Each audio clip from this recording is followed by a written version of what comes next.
Hi, everybody. This is Noelle for Petitti Garden Centers, and today we are doing a spotlight on Japanese maples. Now, obviously, these are not native maples.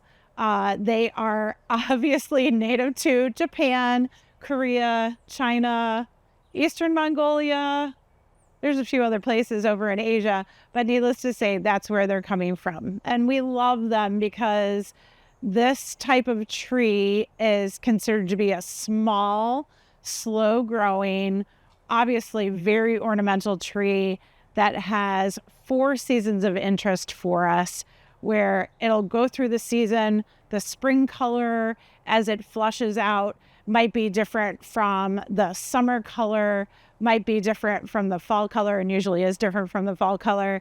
And then, of course, as it loses its leaves for the winter months for us, they have these beautiful shapes, habits, forms that are really interesting in the garden. So we're going to do our spotlight on Japanese maples today, and we're going to tell you how to succeed with these trees and all the good things you need to know about them. And we'll go through. There's a lot of varieties here. I'm not sure if I'm going to get them all right, but Taylor will correct me if I get them wrong. Okay, so let's start out.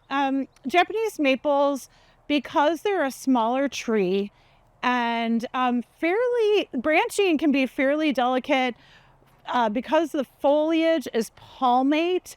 Can dry out a little bit faster than some of your larger maples with larger foliage and so forth. So we do want to place them in a dappled shade condition or part shade condition. And I know I've probably never mentioned dappled shade before, but it's really where the sunlight is getting diffused through an upper story. So this is really an understory tree, if you will. So they're getting some really good shade from the trees up above. So we're going to say dappled shade to part shade, about 4 to 6 hours of sunlight. We're getting a little wind here today, so just so you're aware.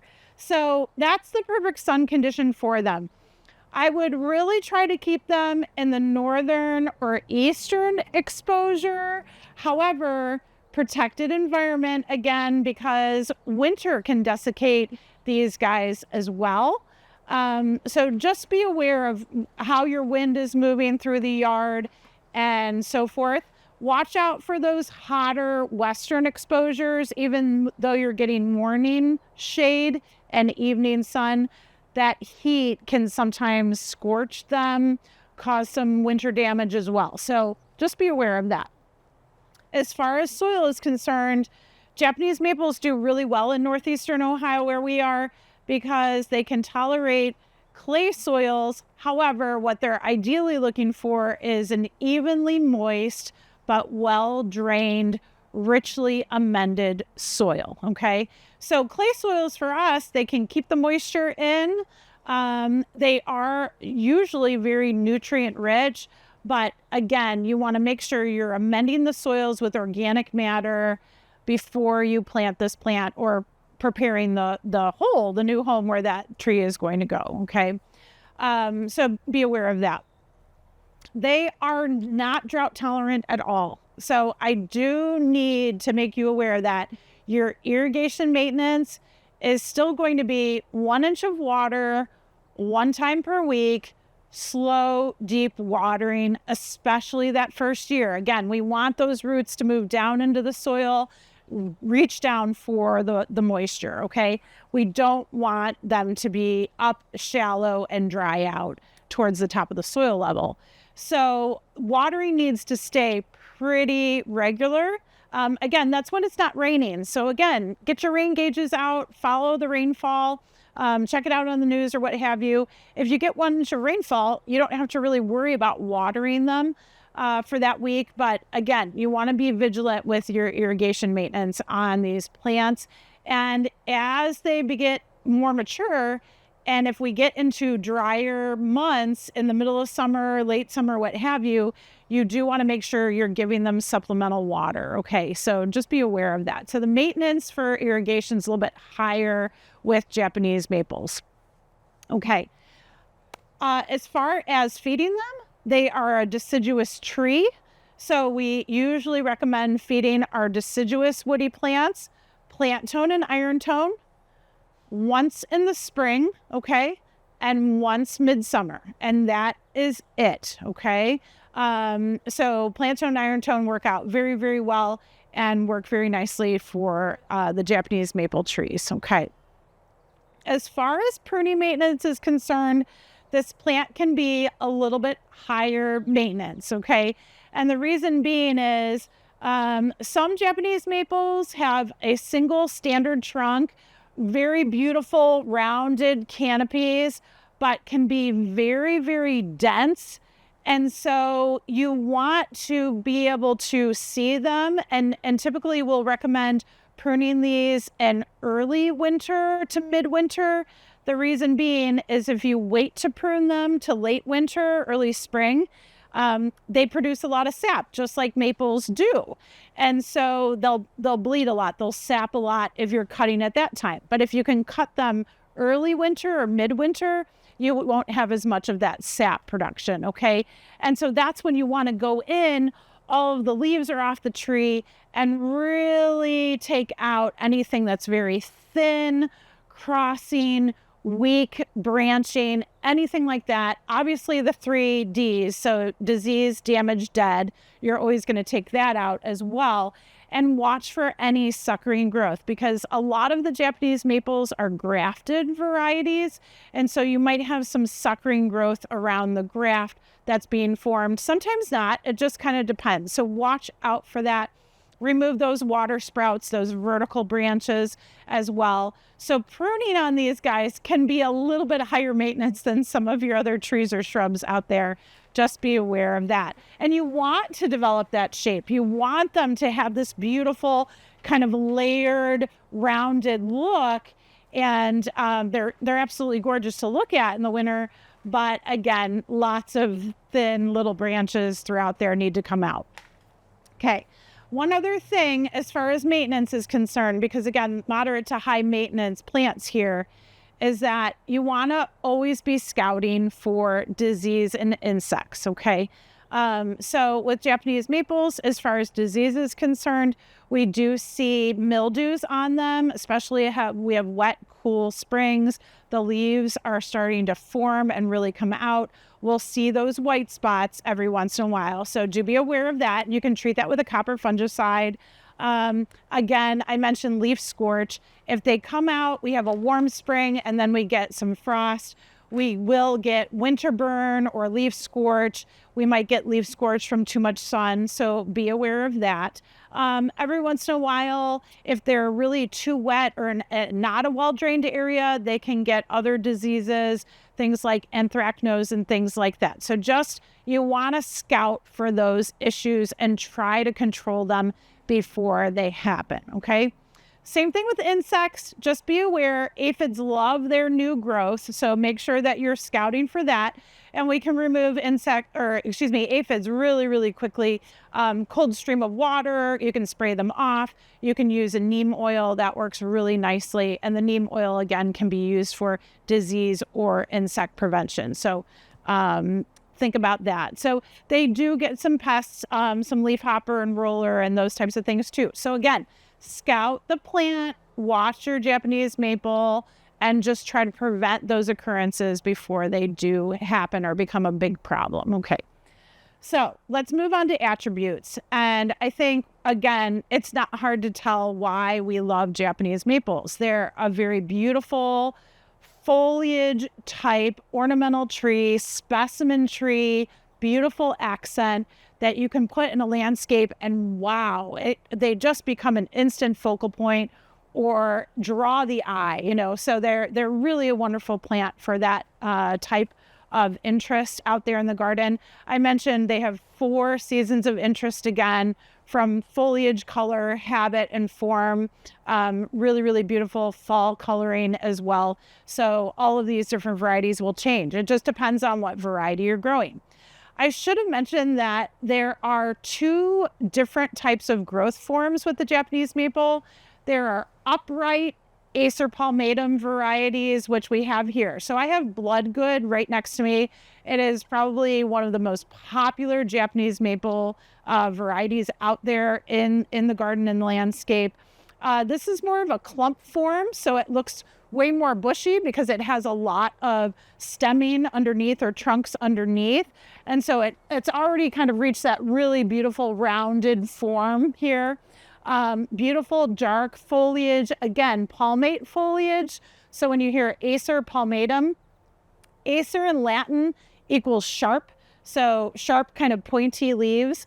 Palmatum refers to that palmate leaf, so it's kind of hand-like. And so on these trees, you will be able to count the lobes. They usually have 5 lobes, 7 lobes, or 9 lobes on their leaves there. So there's the palmatum for you. So the upright varieties like this Bloodgood are anywhere between 10 foot to 25 foot tall, okay? And 25 foot's really the height. You might see really, really mature specimens that are much older and have reached a little bit higher than 25 foot, but that's usually the average. So 10 to 25 foot tall on the upright Acer palmatums. I will say that there are some medium-sized varieties, so a little bit shorter, a little bit more compact.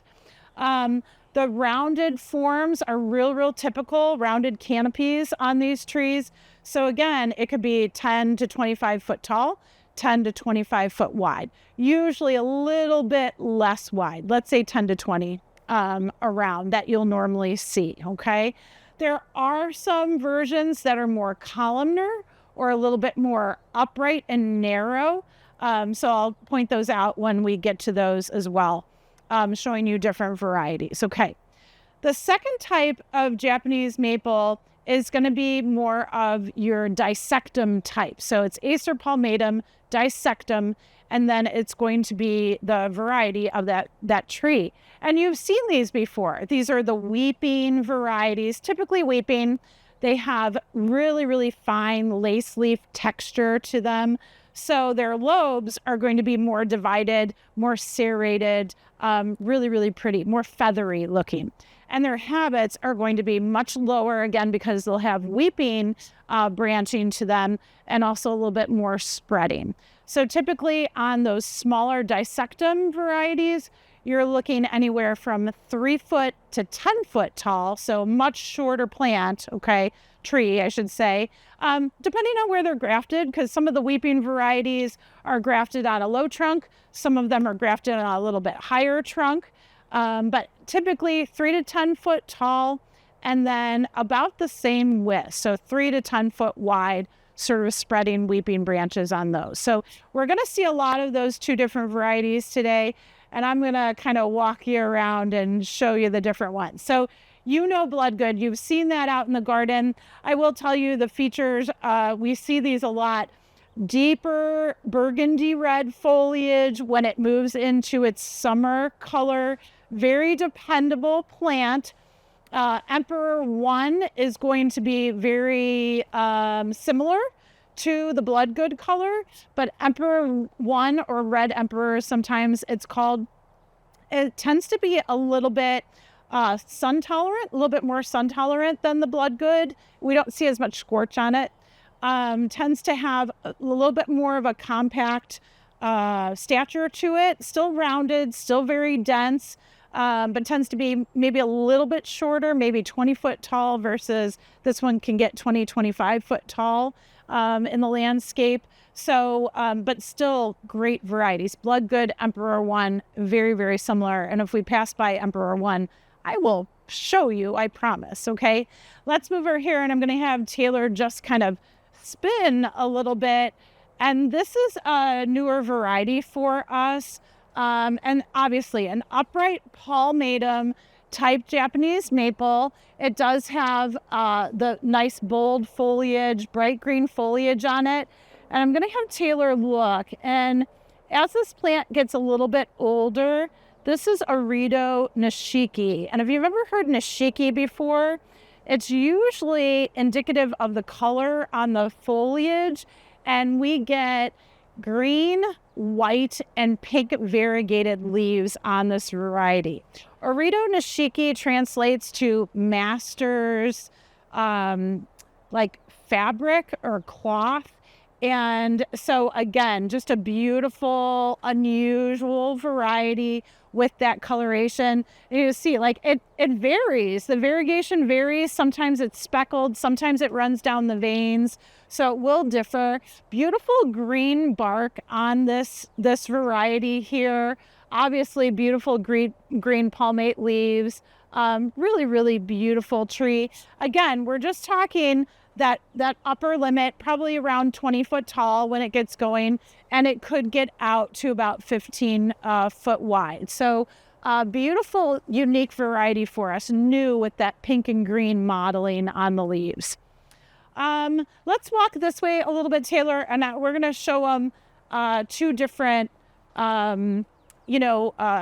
dissected varieties here. And these are pretty common. So this one here is Tamakayyama, and this is a very, very popular tree. You can tell it's just starting to leaf out because it looks a little bit sparse, but literally the leaves are still coming. This was a little bit shaded at the farm, so it was under cover for a little while to be protected from the frost. But the color that develops on Tamakayyama is one of the deepest burgundy maroon colors for the summer season. So you can tell kind of a lighter green, bronzy red here when it comes out, and then a really beautiful maroon for summer. And then you'll get the nice, deep, rich reds for the fall color on this plant. Very nice, again, very compact. Typically, Tamakayyama is offering to the mountain. So that's what the name stands for. Beautiful, beautiful tree. Right next door, we have Orangeola. Orangeola, I really, really like because it has sort of this mottled green and red coloring in the spring. It does green out a little bit more in the summer, but the fall colors are just beautiful, bright oranges. And you'll see some of this red color sort of orange out in the summer too. So you get this kind of dappled color, green and orange. It's really, really pretty. Beautiful pendulous habit. This is one of the more really draping varieties where it's really, really trailing out. Tamakayyama has more of that spreading branch that's weeping.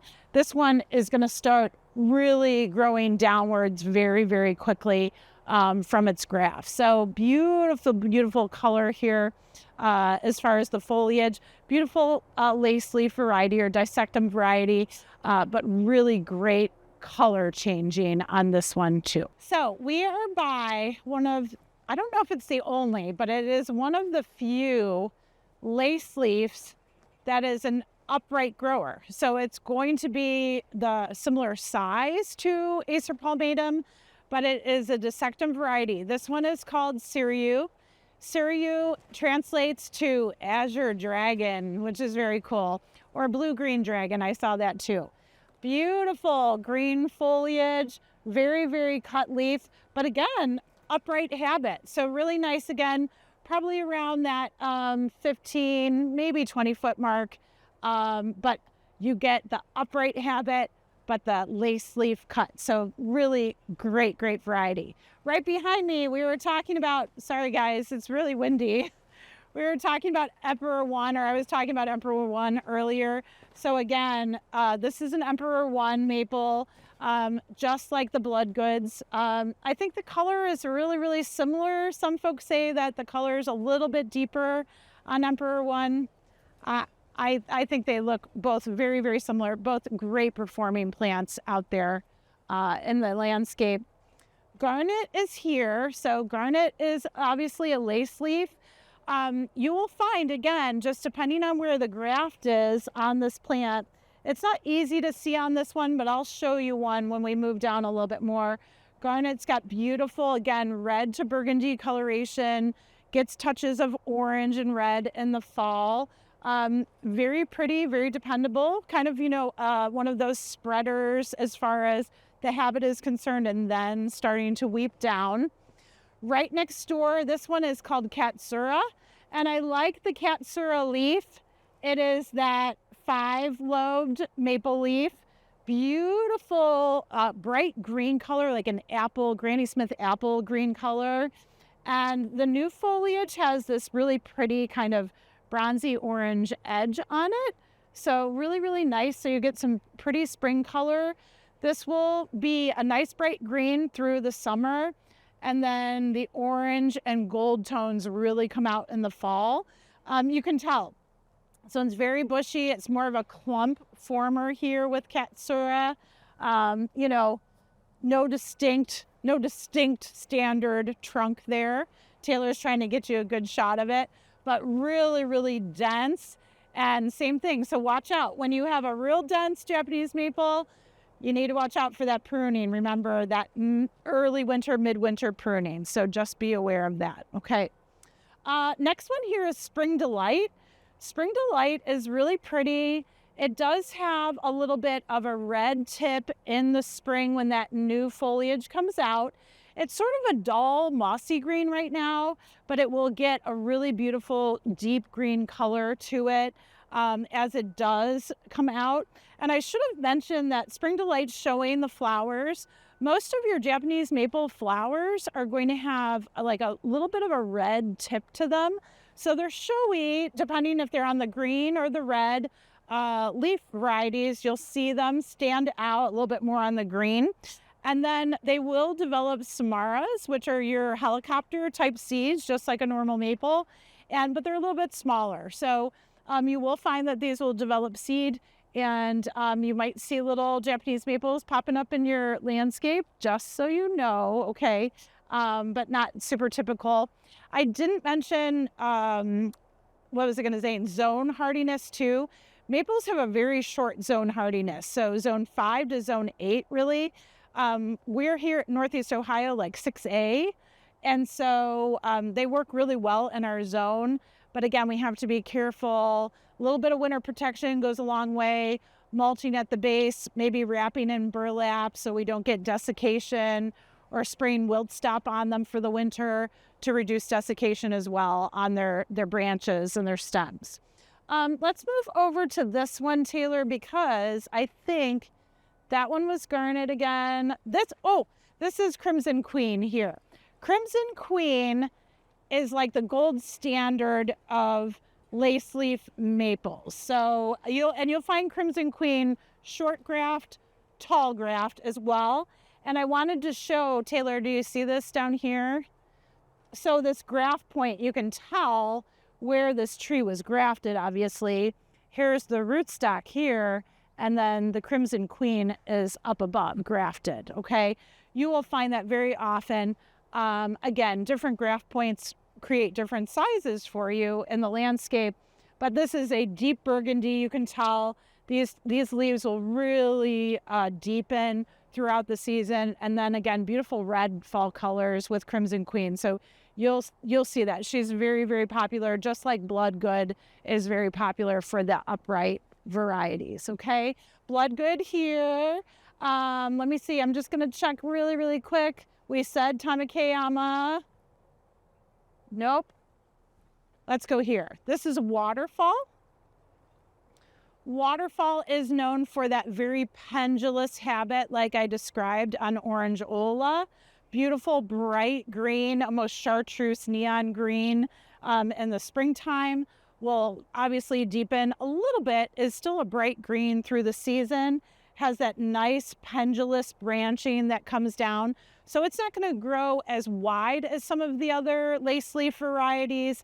It'll definitely be a little bit more narrow for smaller spaces. And you can always put Japanese maples. I didn't mention that lots of times, there'll be topiary types, or they'll grow Japanese maple varieties, as bonsai type plantings as well. So these smaller varieties are going to be great for containers and smaller spaces, of course, where they have more of a narrow width, I guess I should say. So really, really good for this one. So that's Waterfall. And then this one is a Naba Shadare, and beautiful, again, very, very dark leaf. This variety is known to be, I called her she, this variety is known to be really, really lacy. So when you look at this foliage, it is super cut, really, really fine, beautiful burgundy color again, a little bit of red, fall coloring, of course, and just that beautiful weeping habit as well. And Naba Shadare translates to something about rice, like the cascade of rice or something like that. Taylor will correct me on the video. It's something to do with rice, but I can't remember. But really beautiful. Again, beautiful burgundy, super, super lacy, very fine texture on this one. I have Varieties here. Varieties is your classic green. Again, very pretty, lace leaf, very similar to Waterfall. And I think there's some discussion out there if they're really kind of the same variety. But again, the Waterfall tends to have that more pendulous habit. Varieties tends to move out a little bit more. So we'll have to see. And then this last one over here in this line is actually called Orange Cream. Can you see this? Or excuse me, Orange Dream. So Taylor, come around to the side. It looks like Catsura a little bit, definitely more dense. Foliage is smaller on it. Still has that beautiful orangey red coloration in spring, gets more oranges, and in the summer into fall as well. So that's a fun little variety. That's a cute little branched variety there. So we're by an unusual, well, I should say we've had, this one's called Skeers Broom, I should say that. But this Japanese maple was developed, was found on a bloodgood variety, and it was like a witch's broom. So it was this unusual growth that was coming off a bloodgood, I believe, I'm almost positive. And then they took that witch's broom and then they started propagating it. So it is sort of bushy, narrow variety, really pretty. Again, has that dark burgundy color that bloodgood does.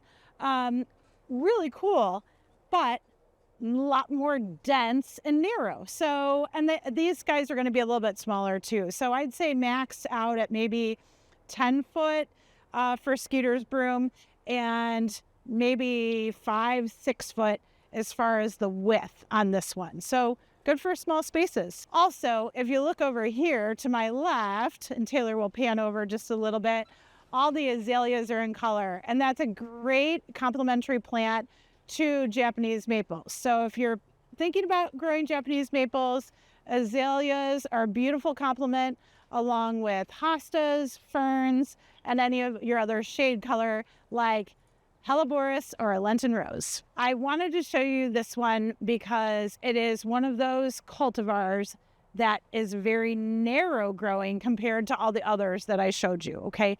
This is called Twombly's Red Sentinel. And so this is going to be like a bloodgood for the most part. They do have, what's interesting with Twombly's is they have sort of an abbreviated, I was going to say middle finger, and that's kind of what it is. But it is a 7-lobed leaf, but look at that middle lobe is short. It's rounded, so it's not as pointy. So that's kind of fun, different.